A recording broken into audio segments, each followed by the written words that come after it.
US investment green card. $800,000 must have legally documented money. Exit period after 3 years. Shuda LP 6302946180. మనతో పాటుగా BRS party రాష్ట్ర నాయకులు RS Praveen Kumar ఉన్నారు. Sir, బీసీలకు సంబంధించినటువంటి విషయంలో రిజర్వేషన్లను ఖచ్చితంగా ఇవ్వాల్సిందే. 42% రిజర్వేషన్ తర్వాతనే ఖచ్చితంగా లోకల్ బాడీ ఎలక్షన్స్ పోవాలనేటువంటి దానికి మీరు ఎట్లా చూస్తారు? ఇవ్వాలండి. మరి కామారెడ్డి డిక్లరేషన్లో చెప్పిండ్రు కదా ఇస్తామని చెప్పి ఇవ్వాలి. మరి అన్ని గ్యారంటీలు ఇచ్చి జనాలను మోసం చేసినట్టుగా మళ్ళీ బీసీలను మోసం చేసే ప్రమాదం ఉందనే విషయం మీదనే ఈరోజు ఇక్కడ ధర్నా జరిగింది.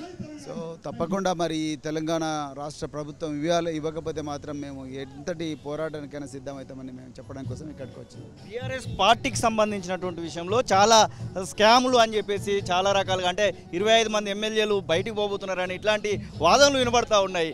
మీరు ఒక బీఆర్ఎస్ పార్టీ నాయకుడిగా మొన్న నాగర్ కర్నూలులో ఎంపీ అభ్యర్థిగా పోటీ చేసినటువంటి వ్యక్తిగా ఏంటి అసలు బీఆర్ఎస్ పరిస్థితి ఎట్లా ఉండబోతుంది అనుకుంటున్నారు? బీఆర్ఎస్ అద్భుతంగా ఉందండి. 10 సంవత్సరాలు రాష్ట్రాన్ని పరిపాలించడమే కాకుండా ఈ రాష్ట్రాన్ని సాధించడం కోసం ఉద్యమం చేసిన శక్తుల్లో అగ్రగామి శక్తి బీఆర్ఎస్ పార్టీ. సో ఇవాళ బీఆర్ఎస్ పార్టీ ఏదో పార్లమెంట్ ఎలక్షన్లో ఓట్లు తక్కువ వచ్చినాయని చెప్పేసి ఇక కాంగ్రెస్ పార్టీ, ఒకవైపు బీజేపీ, వీళ్ళందరూ కూడా రకరకాల కుట్రలు, ఫేక్ న్యూస్లు అవన్నీ చేస్తున్నారు. ఇవన్నీ బీఆర్ఎస్ పార్టీ ఎప్పుడో చూసింది. ఈ 25 సంవత్సరాల ఉద్యమ ప్రస్థానంలో ఇవన్నీ కామన్ బీఆర్ఎస్ పార్టీకి చాలా ఈజీగా అర్థమవుతున్నాయి. అందుకొరకు తెలంగాణ ప్రజలు ఎవ్వరు కూడా నేను అనుకుంటా ఈ ఫేక్ న్యూస్ని చూసి ప్రభావితం కారనుకుంటున్నా. తప్పకుండా బీఆర్ఎస్ పార్టీ మళ్ళీ అధికారంలోకి రాబోతున్నది.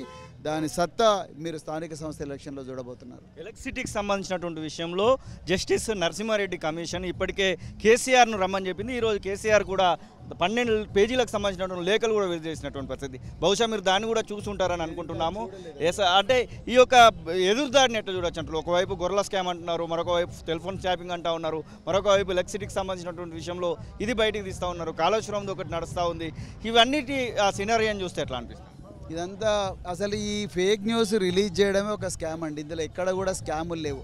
అరే అసెంబ్లీ సాక్షిగా ఆ శాసనసభాపక్ష నాయకుడు హరీష్ రావు గారు చాలా క్లియర్గా చెప్పిండ్రు, అయ్యా మీకు ఏమన్నా ఉంటే మీరు ఎంక్వైరీ చేయండి, ఎంక్వైరీ చేసిన తర్వాత మా దగ్గర ఉండే సమాచారం మేము మీకు ఇస్తాము, మీకు ఏమైనా ఉంటే మీరు చెప్పండి అని చెప్తూనే ఉన్నారు. ఫ్లోర్ మీదనే చెప్పిండు మా శాసనసభాపక్ష నాయకుడు. దీంట్లో అంటే నేనేమంటున్నానంటే ఇది కేవలం ఒక కుట్రతోని ఒక పార్టీని బదనాం చేయాలని, తెలంగాణ సాధించి తెలంగాణను ఒక గొప్ప తెలంగాణగా, దేశంలో నెంబర్ 1 తెలంగాణగా పెట్టిన ఈ పార్టీ బీఆర్ఎస్ పార్టీని బదనాం చేయడం కోసం ఈ పార్టీ చేస్తున్న కాంగ్రెస్ పార్టీ, అదేవిధంగా బీజేపీ చేస్తున్న కుట్రలే తప్ప ఇంకోటి కాదు. తప్పకుండా మేము ప్రజలు మా వెంట ఉన్నారు, ప్రజలు మా పక్షమే ఉన్నారు, ప్రజలు మమ్మల్ని కోరుకుంటున్నారు. రాబోయే రోజుల్లో తప్పకుండా తెలంగాణలో మళ్ళీ అధికారంలోకి వచ్చేది బీఆర్ఎస్ పార్టీ కానీ కాంగ్రెస్ కాదు, బీజేపీ కాదు. ఎమ్మెల్యేలు అందరూ మీ పార్టీలో ఉండడానికి సిద్ధంగానే ఉన్నారా, లేకపోతే పార్టీలు మారడానికి ఎవరైనా చూస్తున్నారా అనుకోవచ్చా?